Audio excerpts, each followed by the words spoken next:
Hi hello ವೀಕ್ಷಕರೇ, ಎರಡನೇ task ಮುಗಿದಿದೆ. ಈ ಟಾಸ್ಕ್ ಅನ್ನು ಗೆದ್ದವರು ನಾಮಿನೇಟ್ ತಂಡ.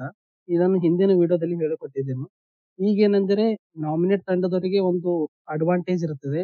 ಅದೇನೆಂದರೆ ನಾಮಿನೇಟ್ ತಂಡದಿಂದ ಒಬ್ಬ ಸದಸ್ಯರನ್ನು ಸೇಫ್ ತಂಡಕ್ಕೆ ಕಳಿಸಬೇಕು ಮತ್ತು ಸೇಫ್ ತಂಡದಲ್ಲಿರುವ ಒಬ್ಬ ಸದಸ್ಯರನ್ನು ನಾಮಿನೇಟ್ ಮಾಡಬೇಕು. ಈ ನಿರ್ಧಾರವನ್ನು ನಾಮಿನೇಟ್ ತಂಡ ತಗೋಬೇಕು. ಆದರೆ ನಾಮಿನೇಟ್ ತಂಡದಲ್ಲಿ ಯಾರು ಮೆಜಾರಿಟಿ ಒಮ್ಮತ ಬಂದಿಲ್ಲ.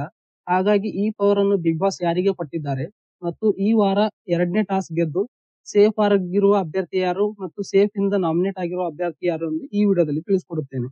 ನೀವಿನ್ನು ಮೊದಲ ಬಾರಿಗೆ ಆಗಿದ್ದರೆ ನಮ್ಮ ಚಾನೆಲ್ ಅನ್ನು ಸಬ್ಸ್ಕ್ರೈಬ್ ಮಾಡಿ ಮತ್ತು ವಿಡಿಯೋ ಇಷ್ಟವಾದರೆ ಒಂದು ಲೈಕ್ ಕೊಡಿ. ವೀಕ್ಷಕರೇ, ಹಿಂದಿನ ವಿಡಿಯೋದಲ್ಲಿ ಹೇಳಿದಂತೆ ಎರಡನೇ ಟಾಸ್ಕ್ ಅನ್ನು ಗೆದ್ದವರು ನಾಮಿನೇಟ್ ತಂಡ ಆಗಿದೆ. ಆದರೆ ನಾಮಿನೇಟ್ ತಂಡಕ್ಕೆ ಒಂದು ಅಧಿಕಾರ ಇರುತ್ತದೆ. ಅದೇನೆಂದರೆ ಸೇಫ್ ಅಲ್ಲಿರುವ ತಂಡದಲ್ಲಿರುವ ಒಬ್ಬರನ್ನು ನಾಮಿನೇಟ್ ಮಾಡಬೇಕು ಮತ್ತು ತಮ್ಮ ತಂಡದಲ್ಲಿರುವ ಒಬ್ಬರನ್ನು ಸೇಫ್ ಮಾಡಬೇಕು. ಈ ರೀತಿ ಇರುತ್ತದೆ. ನಿನ್ನೆ ಟಾಸ್ಕ್ ಅಲ್ಲಿ ನೋಡಿದ್ದೀರಿ ಯಾವ ರೀತಿ ಇರುತ್ತದೆ ಎಂದು.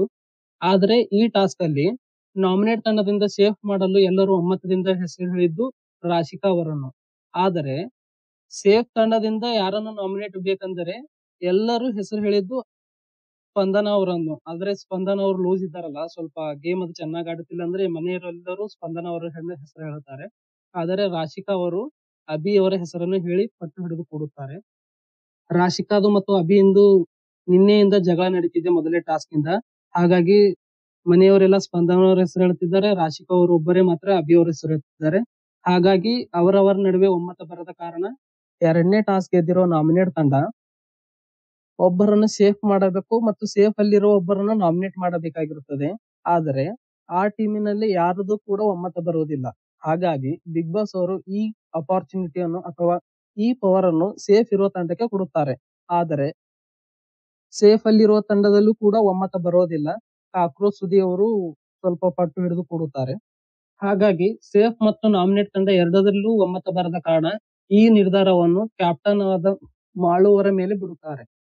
ವೀಕ್ಷಕರೇ, ಕ್ಯಾಪ್ಟನ್ ಆದ ಮಾಳು ಅವರಿಗೆ ಬಿಗ್ ಬಾಸ್ ಅವರು ಯಾವ ರೀತಿ ಸೂಚನೆ ಕೊಟ್ಟಿದ್ದಾರೆಂದರೆ ಎರಡೂ ತಂಡಗಳು ಅಂದರೆ ನಾಮಿನೇಟೆಡ್ ತಂಡ ಮತ್ತು ಸೇಫ್ ತಂಡ ಎರಡೂ ತಂಡಗಳು ಒಮ್ಮತ ನಿರ್ಧಾರ ಕೊಡದ ಕಾರಣ ಎರಡೂ ತಂಡಗಳಲ್ಲಿ ಒಬ್ಬೊಬ್ಬರನ್ನು ನೇರವಾಗಿ ನಾಮಿನೇಟ್ ಮಾಡಬೇಕು ಎಂದು ಮಾಳು ಅವರಿಗೆ ಸೂಚನೆ ಕೊಡುತ್ತಾರೆ.